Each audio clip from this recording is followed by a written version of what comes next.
Welcome to the Wellness Insights podcast with Shaun and Nathan, the Jordan brothers. I'm Nathan. I'm Shaun, and today we are going to be talking about edibles. It's the season for eating Oh, yeah. the cannabis. I'm ready, man. So, And they don't melt. yeah. Yeah. There's a lot of other products you can get as edibles. But today we're going to be focusing on THC and cannabis edibles. Heck yeah. Yeah, just a little bit about us. We like to recap. I'm Nathan, and that's Shaun, of course. And we're Yeah, I'm right brothers. here.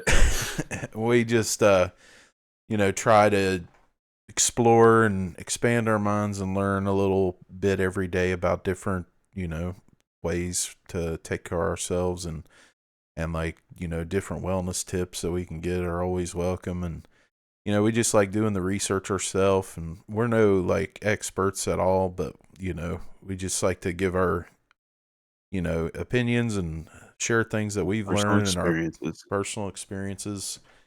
And we're definitely not offering any kind of medical advice, so please consult healthcare professionals and conduct your own research to ensure any recommendations are appropriate for you personally. Beautiful. And Nicely said. now let's get into the sweet science of cannabis edibles. All right.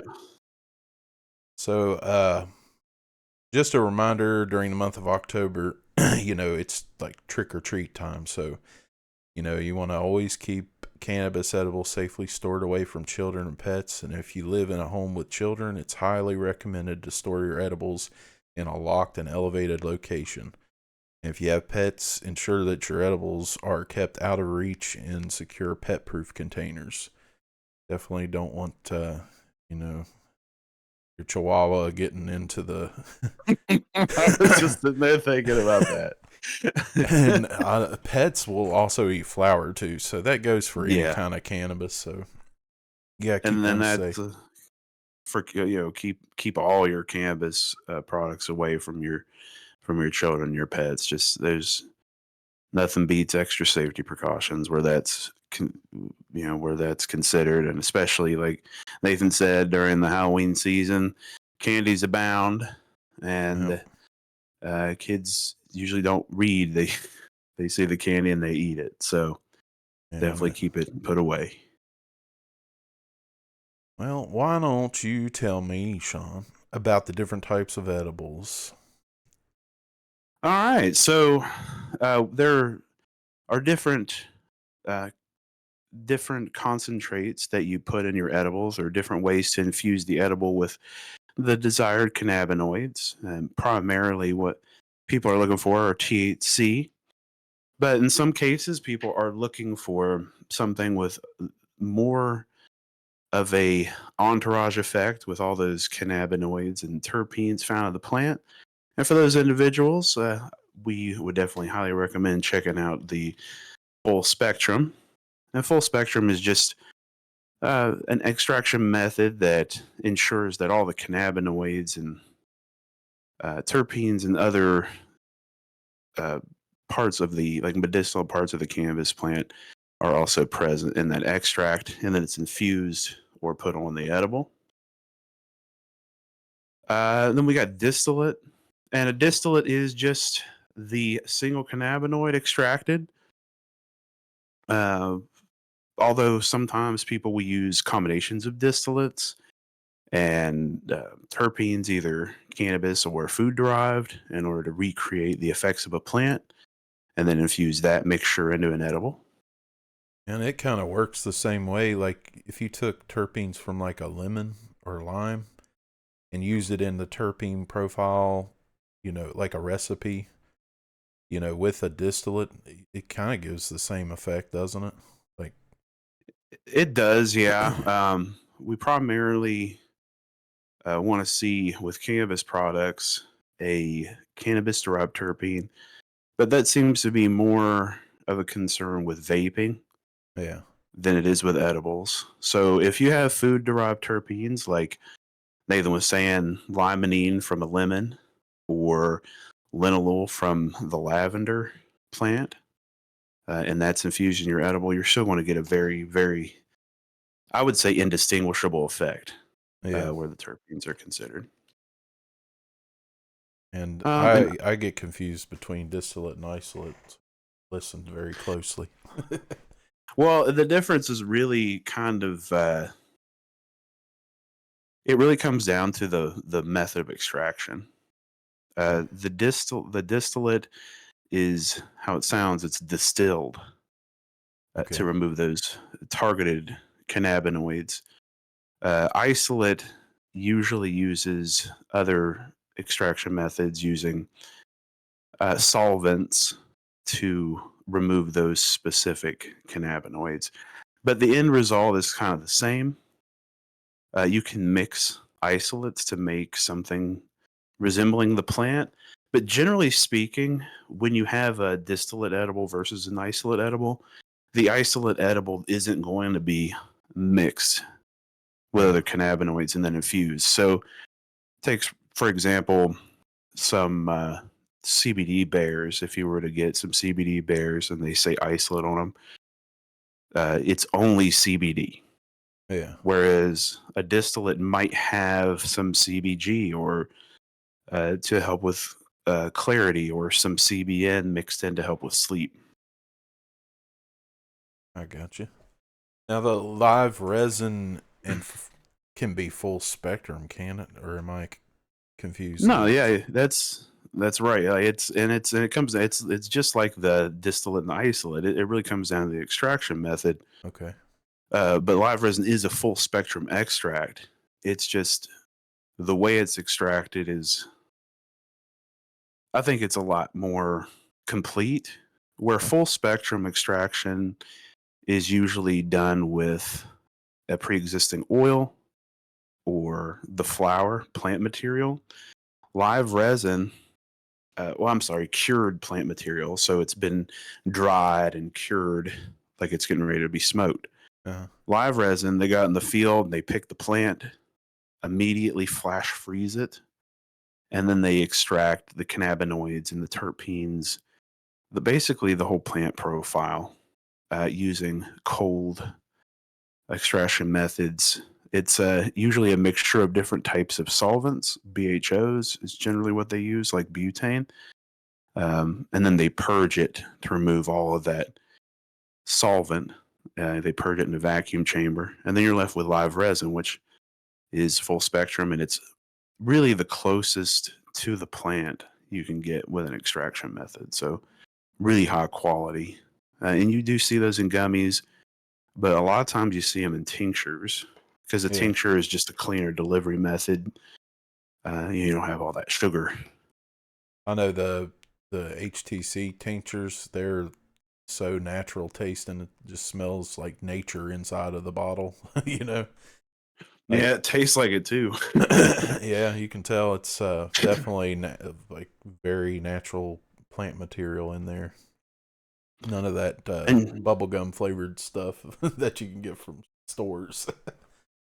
yeah, a lot of that comes from them trying to simulate terpenes and getting the formula a bit wrong. So, Yeah. and you can tell that too if someone's using food derived or synthetic terpenes instead of cannabis derived terpenes, you get that artificial sort of over exaggerated flavor a lot of the times. Oh yeah. Excuse me. Well, here's the part a lot of people are waiting for right here, the podcast exclusive. Uh Yeah. you save 10% off your next purchase on all THC and CBD edibles cuz that's what we're talking about today. And Yeah. you use the code edible10.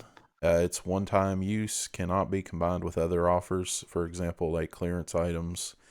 The offer is valid from 10/21 to 11/15. Tinctures are not included in this offer, and it also excludes vendor items. So, and I see in the art of the frame we're using for the visual part of the podcast that they got I think they're called macaroons. That'd be a cool edible, wouldn't it?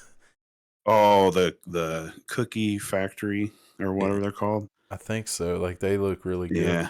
That'd be a good cannabis edible. Listener beware. Yeah, They you are never know. extremely potent. They're very potent. It's like one cookie is 350 to 1,000 milligrams, depending on which product. So, Now I haven't seen the macaroons. I just see like a picture of it of one. But those baked goods, yeah, they're like the cookies and the animal crackers and stuff. I haven't had a chance to try them yeah, myself, but yeah, they are potent. So I don't.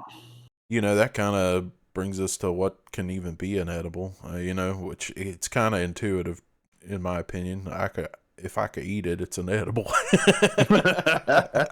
Yeah, if you could put stuff in it, or put stuff on it and eat it, it's an edible. Yeah, Uh, like using you the can make anything tinctures one. and the RSOs.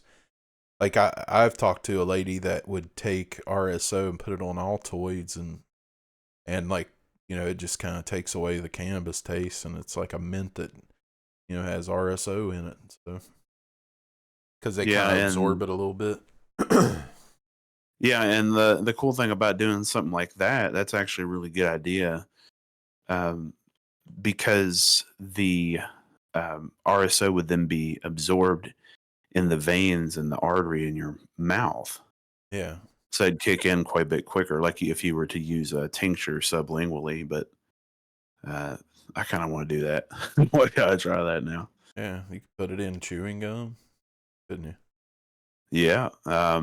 And then like the tinctures, you can even make salad dressing out of them, or just drop it on salad, or mix into a drink.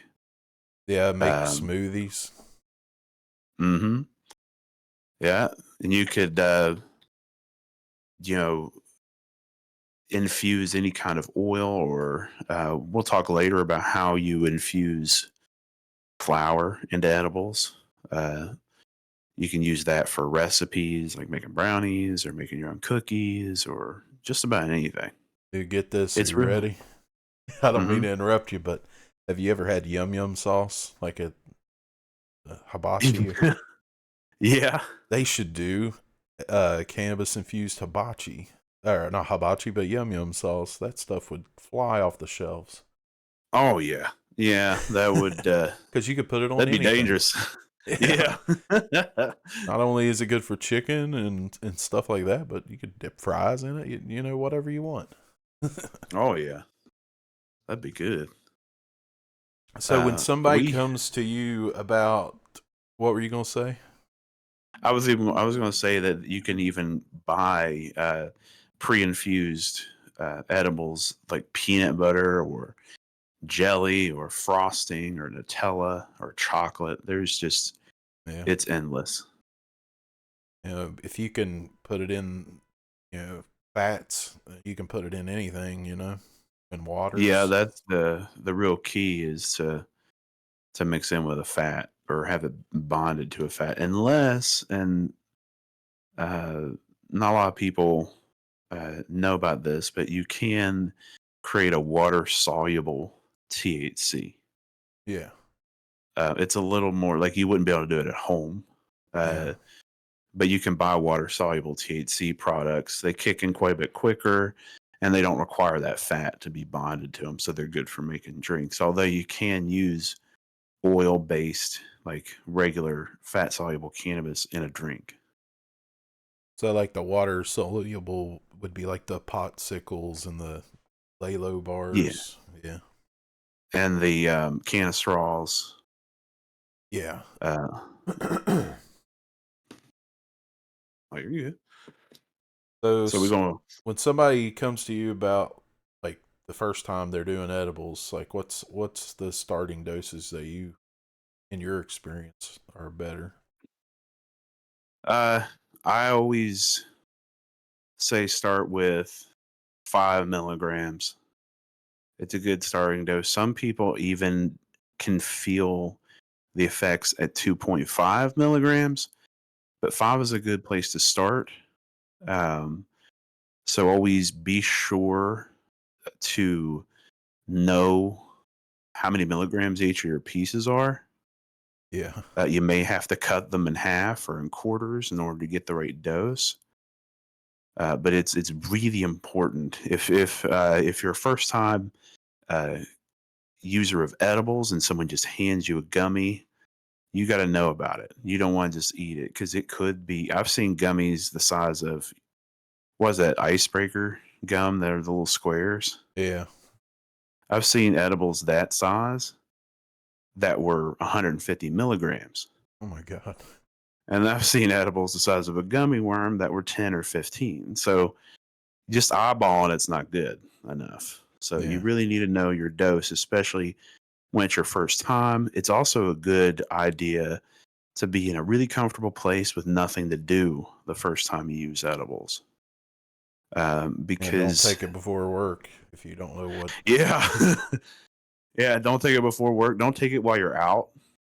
That's Yeah. not like where you are can affect how you feel. Yeah. Um, Now them but yeah, worms, that's the ones that I've had the most experience with. I think they're like one of the easiest ones to dose because they're kind of just a long piece, and they even have little ridges in them you can cut at, and hmm um, so like a fourth of one of those faded worms. How many milligrams do you think that is? Like one worm's like how much? that'd be about 6.25. So about that would be a good dose. Like if you cut the worm in half and then cut a half in half, Yeah, that would be a good starter dose. yeah, that's what Um, I did, and it was still kind of strong for me, so it's a good thing I did. I did do that. some people they come into it and they just think, oh, this is going to be just like smoking. I have a high tolerance, but it really affects you different. So it's definitely good to treat it like a completely different substance for your first time. Oh yeah, and I've seen people that they're like regular cannabis users and they smoke for like a month, right? And they give themselves a tolerance break on the smoking and then they switch to edibles and the edibles are kicking in just as good, because they've been on a month break from the edibles. So Yeah.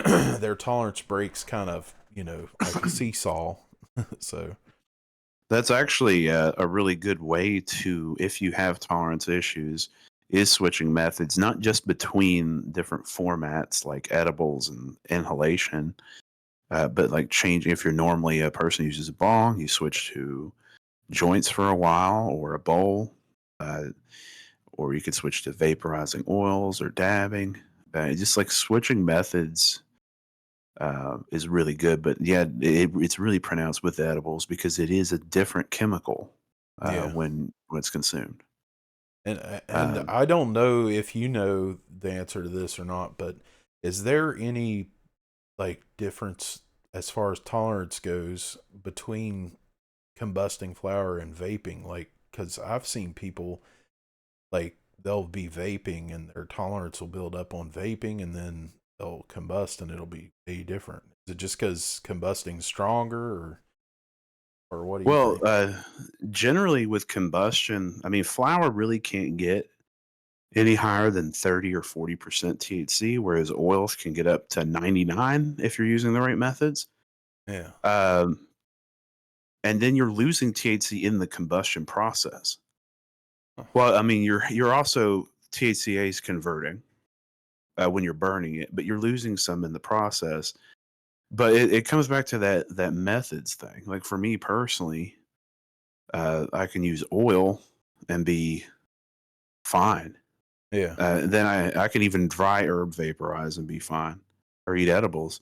As soon as I spark something up, though, it's too much. And I mean, that could be attributed to a lot of things. It could just be the act of smoking causes some people to be anxious, like the act of breathing in smoke in general Yeah. can make some people anxious.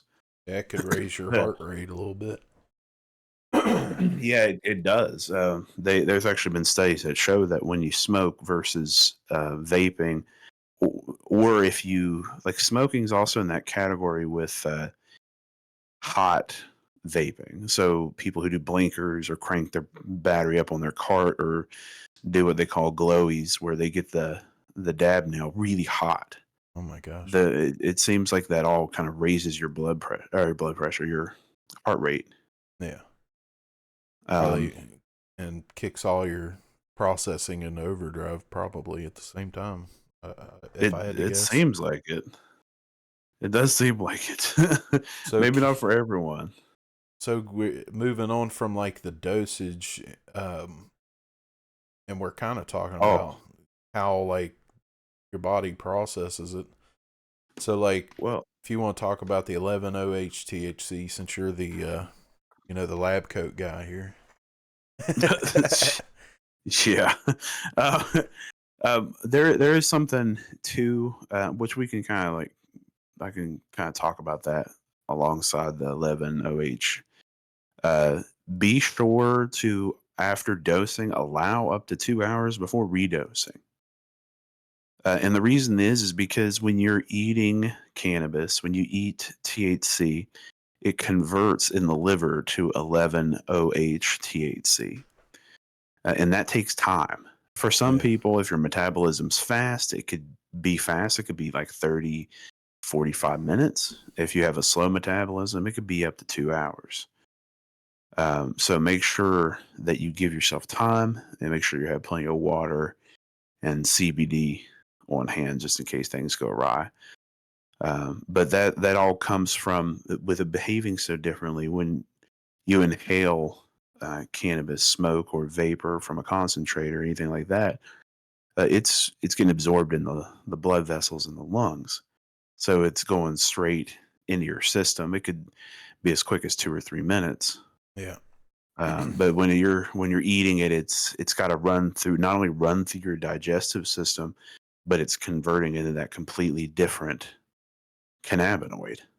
So yeah. it's going to affect you different and have that longer onset.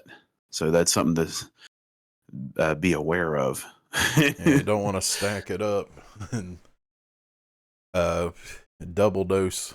You know, that'd Yeah, be there is the saying that there's two sayings that really go really well with these and other substances that you consume, and that's start low, go slow. You can always take more later. You can never go back and take less. yeah, It's really important to keep that in mind. Don't uh, and I'm speaking from experience. yeah. you don't want to get cocky about it and be like, man, this ain't doing nothing. Or even my one of my problems is, man, that tasted good. I'm gonna get another I done ate the whole bag by the time I yeah. boy. But also, another thing to keep in mind is usually when you consume THC as an edible, it comes in waves. Yeah, So, and the onset after onset, it usually lasts about 6 hours. So the whole experience could take up to 8 hours from ingestion. And during that 6 hour period after onset, you usually experience waves of you know higher psychoactivity and higher uh, pain relief, and and then it like drops for a few minutes and comes back up. yeah. So plan accordingly with that. That's why it's good to always try it at home. So Oh, so like as far as you know, yeah, like the shake we have, you know, processing it into something that you can use to make edibles. Why don't you say that word? Say it to me, man. all right. So the process is decarboxylating. Yeah, It's most commonly known as just decarbing. That sounds a lot less scientific. Yeah, sciencey. no, it's impressive. uh, That's why I like hear you talk a lot about it. less impressive. I mean, you're essentially a chemist at that point. You're changing the molecular structure of the, you know. Yeah, yeah. You're removing you're trying to remove one of the carbon groups or one of the carbon atoms off of the cannabinoid, the on a molecular level. So what that would look like is you have THCA is a precursor to THC. Uh, when you heat it up, most of the time people are burning it. Yeah. The reason you have to decarb your stuff when you're smoking is because that fire, the heat is converting it. So you're in a sense decarboxylating the cannabinoids with your lighter or with your vape pen. You're just removing the A off of the THC A and turning it into THC, which is more readily uh, uh, has a better affinity for the CB1 receptors, and it's more psychoactive. Like a THCA by itself isn't psychoactive at all, Yeah. unless you apply that heat. So what that would look like in a practical sense is taking a cookie sheet and putting some parchment paper on it or some aluminum foil and grinding your flour uh, and dumping it out on there, covering it up and popping it in the oven. Temperatures can vary depending on how long you're wanting to take or what kind of oven you have, but it's generally like 200 to 235 degrees for about 30 minutes or so. So you wanted a Um, like a steady heat, like a lower heat mhm. for longer as opposed to a high heat for a shorter period of time. Right. Yeah. You don't want it to burn. You want it to, it turns brown. Yeah. It toasts it. It's like toasting seeds, basically. And what's cool about that is if you're a dry herb vapor, I if was you like about to to, say yeah, you have that already vaped bud, the AVB, and AVB bud. you can take that and put it straight in an edible. It's already been decarboxylated. Yeah, so if you're like one of them people that likes to recycle, that's the perfect way to decarboxylate some flour. Yeah, sometimes what I'll do is I got a little tin I keep my already vaped in, and you just take it and put a little bit of milk in your tea and sprinkle your flour in, and while it's still hot, mix it up. And that's Uh, enough. yeah, it's really good to have like an infuser, like a little tea ball or a tea straw, Yeah. or run your tea through a cheesecloth or something like that. But and that's basically the principle of how you make any kind of oil for infusing in edibles at home is decarbon the flour, uh, letting it soak in really hot oil. You're looking not really hot, but you're looking like 115, 120 degrees to infuse the cannabinoids, and then you just strain it out, Yeah. and then you just use that in your recipes. You can also just throw the flour in your oil because the I don't know if there's a technical term. I call it dry and wet decarbing. Yeah. I don't know if there's really a technical term, but a dry decarb is when you toast it and then you infuse it, and then wet decarb is when you just grind it and throw it straight in the oil. Um, I don't. I always toast it first. For S- So it just like seems like it generates more. it's a little tangent, but I've Yeah. seen people use oils to like draw, things out of plants, and they also will do that with like alcohol too. Like Mm-hmm. like Everclear or vodka is a good one. Like you can Mm-hmm. even draw things out of medicinal plants and create tinctures using alcohol and oil like that. There's just something about it. I Oh, don't know the science behind it, but well, there's a the alcohol is a solvent, yeah, and since it's ethanol, it's food safe and solvent, so you but it don't can have to also purge it. break the bonds of whatever, and help it. Exactly. Yeah, like that ghost pipe. Have you ever heard of that?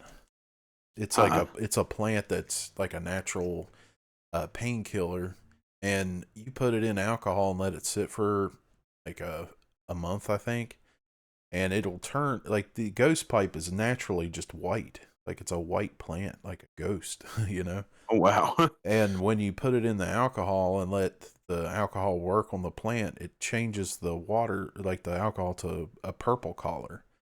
And it's like, where did the purple come from? You know, it's from just chemical change, I guess, you know. Well, that happens too. I forget the name of the pigment in plants. There's actually a name for it, but I can't remember off the top of my head. But you see that with any kind of infusion like that, and you also see it if like you're making bubble hash Yeah. with ice water. You see the if you're using a purple strain, it turns the water purple. If you're using an orange strain, it can turn pink. Oh wow, that's cool. You want kind of a fun fact I recently learned. Up until 1840 in the U.S., cannabis was only consumed in alcohol-based tinctures. It wasn't smoked. Huh. It wasn't until the Mexican Revolution when they started. People from Mexico started crossing the border for uh, for refuge and things like that, and for aid. That kind of brought it over to us, and we started smoking it.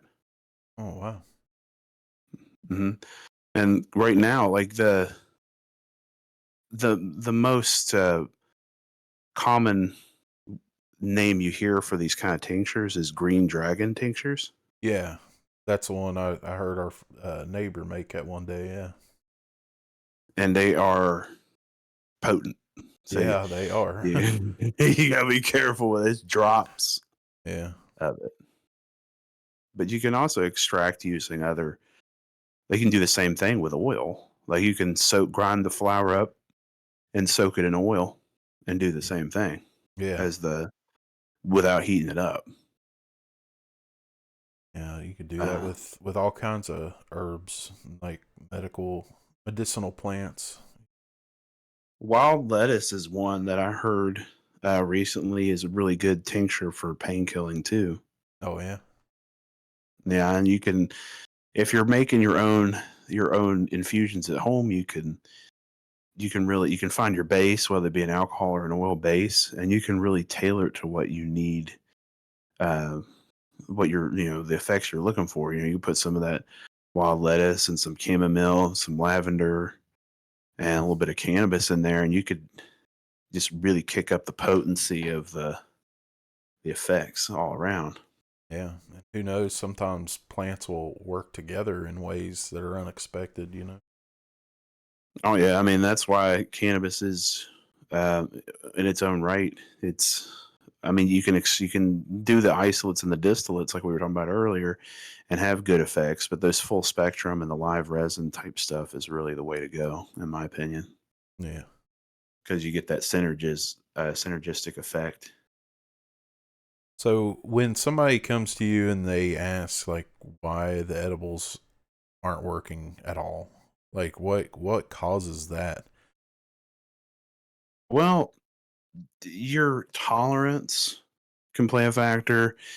I don't think it's so much the THC tolerance from smoking as it is if you've been eating edibles for a long time. It can kind of give you a tolerance to the 11-OH THC. Your metabolism. If you have a really fast metabolism, sometimes it just doesn't work that good. If you have a really slow metabolism, it can work too well. And did you It could tell go me too. one time that like what you eat and when you eat other foods kind of affected, or like what type Oh of yeah, food that you eat around yeah, it? yeah. Healthy fats, because THC is fat soluble. That'll kind of help kick it up. If you eat before you take it, it can kick in a bit quicker because it speeds up your metabolism, but not enough to where it doesn't have the same effect that it normally would. Um, and if you eat it like if you eat your edible after you've eaten your meal, that can kind of blunt the initial onset if you have sensitivities to the effects, and it can kind of extend the release a little bit over time, it seems like. And these are really anecdotal. Yeah. kind of things. We don't have a whole lot of. It doesn't seem like there's a whole lot of like research papers and stuff on this as of yet. But hopefully, in the future, with legalization and things, will getting more prevalent. We'll start seeing more information on like why this kind of thing works the way it does. Just like some people can eat 1,000 milligrams and not feel anything. I know. I've witnessed it myself. Somebody just eat a whole bag of gummies and then come to me and they're like, "But was there something wrong with them?" And I'm like, "No, that would have one of them would have got me out of commission for the whole day." Yeah, Uh, there's the theory is, and I don't know if they've proven this yet or not, but the last I checked in, the theory is there is one of the enzymes in your liver that helps convert the 11-OH doesn't in those people doesn't convert it. yeah, Either it doesn't convert it at all or not as efficiently, and it really blunts the effects. So so if you're the kind of person you try one, you don't feel anything. You try six, you don't feel anything. You try 20, you don't feel anything. Unfortunately, it's not the edibles. It's just you're not compatible with THC edibles. In that case, you might want to try a tincture because sublingual absorption should bypass your liver. yeah.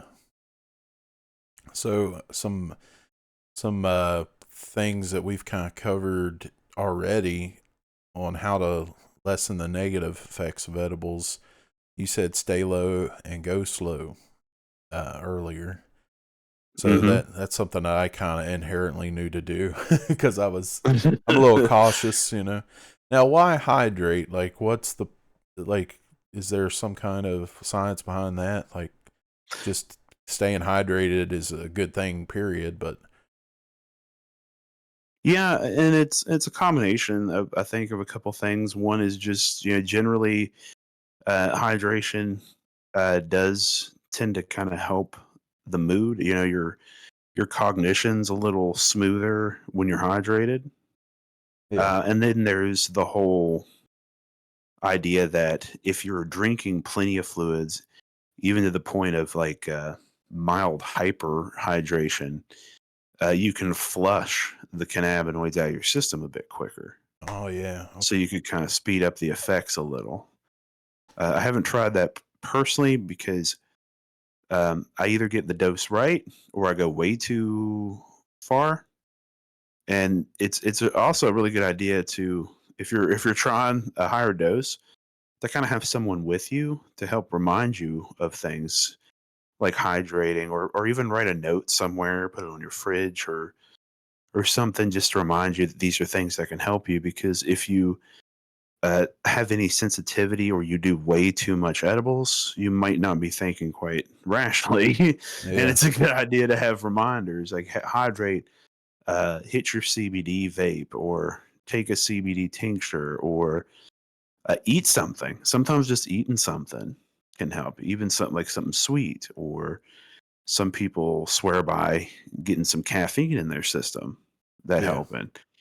Um, and then there's the terpene, like the whole connection with terpene, like with aromatherapy, using like limonene or linalool or myrcene or pinene, beta carothylene. These would all be really good to kind of smooth your mind out a little bit. If I'm if I'm having a bad time, I could eat some black pepper or something with a lot of black pepper in it, yeah. or have an orange or smell a lemon or a lemon essential oils, and that helps me a lot. Oh, I remember one time you bringing me your kit with all that stuff in it, and I think peppercorn so far has been the thing that's helped me the most if I've gotten too far with it. Um, I don't know, like it just like lemon stuff does help a little bit with the anxiety, but the peppercorn, there's something to that. Like it just boom.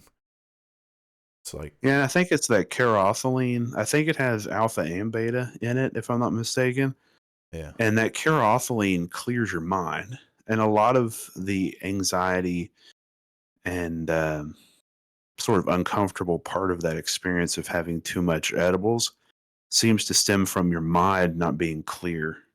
and not being able to really process. And that's why too lemon or limonene, so any kind of citrus is nice too, because it helps with anxious thoughts. Yeah. So that can kind of help smooth out any paranoia you might be having. So, And detoxing pills. What do you know about those? Like what was that one called that we tried at one time? Or was it even a hmm. pill? No, it was a shot, like an energy shot kind of thing. Oh, the THCV one. I think so.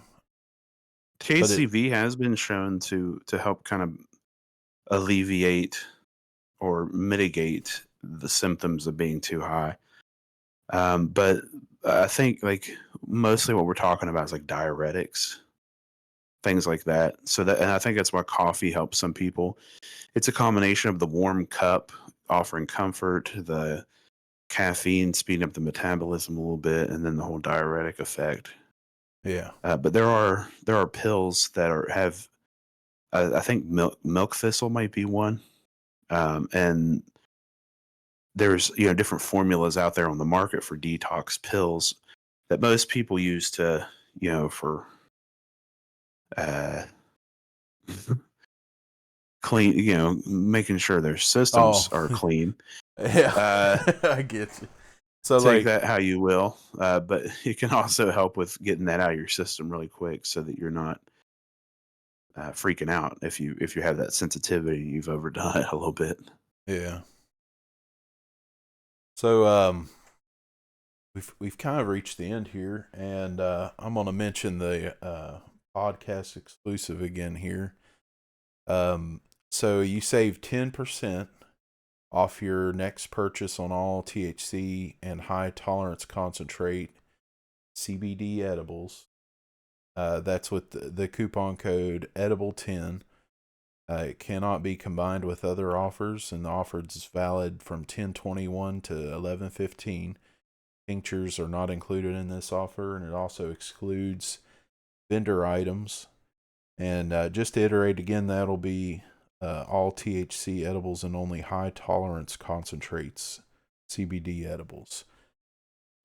Also, to be on the lookout in your emails, we got another project in the making. It's cooking with Cassie. Definitely check that out. And when you get the email, tune in to see some cooking. Kind of the stuff we talked about today. Like I'm sure she'll do some decarboxylating. So Yeah, I that'd be think she prefers the the tinctures. me- like the wet method, like using like putting the oil in your double boiler or your. They have this thing called a magic butter machine that's pretty cool. Oh, It's made for infusing cannabis straight into oil without decarbing. uh huh. But we were talking about you know all the things she had planned. I think from what I remember, she was talking about showing all the different ways you could decarb and infuse. So, um, but it's really cool to talk to someone who has uh, a different outlook on how to infuse their edibles, and it does help, especially when you're trying to keep things simple and clean to skip the dry process. But uh, to each their own. And when you find your way, it's good to stick with it and share it with others. That's how I feel about it. For sure. I haven't done any cooking myself, but it sounds like it'd be pretty fun. Well, we did make butter one time. Remember that? Oh yeah, we it was infused it the was our so soda green. butter. Yeah, yeah, that is something to definitely keep. We were talking about infusing in the alcohol, changing the color, but of the alcohol, but it can do it with water or oil or butter. Yeah, In that case, it was some good CBD butter. it I, was. we put it on some toast, I think. Yeah, it was hard to put it in a good mold. That we didn't have the right mold. I think was one of the problems too. We was using the soap mold. Yeah, It looked like a bar nobody of has like green soap. a flat a soap shaped butter stick. Yeah. But it's good to be innovative. So Oh yeah, and that's if I were to say one more thing about edibles, that's really the thing with edibles. If you're a cannabis user, whether you're medical or you're using cannabis for decompressing and having fun, it's really good once you kind of get in the rhythm of finding your dose and everything, just to have fun with your edibles. Always be careful. Make sure you have those sensitivities to the negative effects. That you got a kit on hand of things you can do, or keep a kit around in general. If you got friends that might have a bad time or just do too much one day, it's good to be the person with the answer every once in a while. Yeah, it's um, nice. and just I feel like I want to say this again too. Make sure to keep away from kids and pets. Yeah, and I know we said that. even other family members, because Oh there's yeah, there's always people picking through fridges and cabinets when you have family over. it's You good to don't. clearly label things. Yeah. So Oh, if it's just you and your partner at home and that's it, you don't have to really worry about anyone else getting it. It's still a good idea to label it. You don't want to grandma will your get parent to into come. you. You made some brownies. I want them. Next And thing she's you like, these know, brownies make me feel weird. like, grandma, there was like 6 brownies in here. Now there's only 2. What did you do?